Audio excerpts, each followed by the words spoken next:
In this video, we are going to get all of our different parts assigned to individual layers and get our design sized and centered on our cribbage board. So at this point, if I turn off my layer 1, you can see that I have my design all traced out. I'm going to select it all, and at this point I'm going to select group. I'm going to group those objects, so if I click on and click off, they're all one object. So at this point I have my design, I have my peg holes, I have my outer curve that I'm going to cut out, I have these two inner curves that I'm going to cut a pocket and put epoxy in, and I have these two inner curves that I'm going to pocket and put epoxy in. So I want to have these all on different layers. So I'm going to come to my Layers tab with the ice cream cake symbol up here. I'm going to come and click on New Layer, and I am going to type in peg holes, and I'll select a color that's different.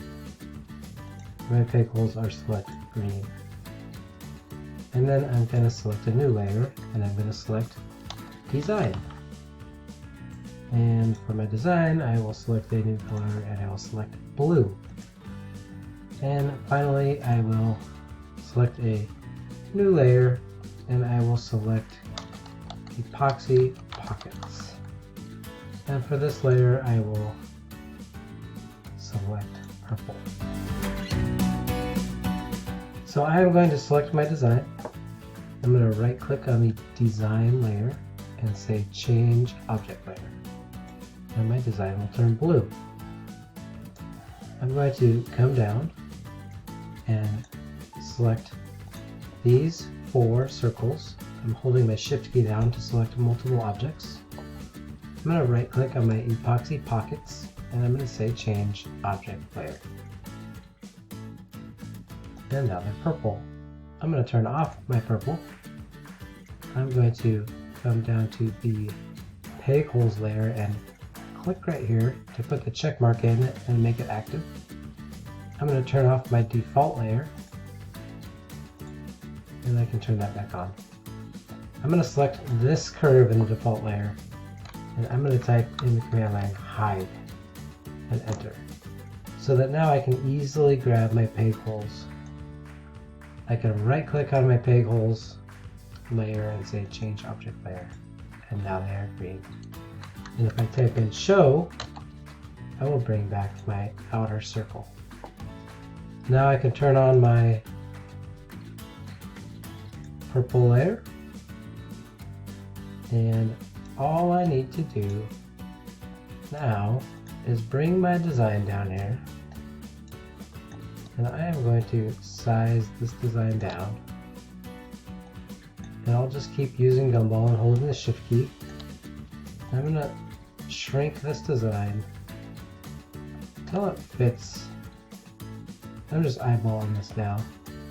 I want it to be just a tad bit smaller, so that it fits nicely in here.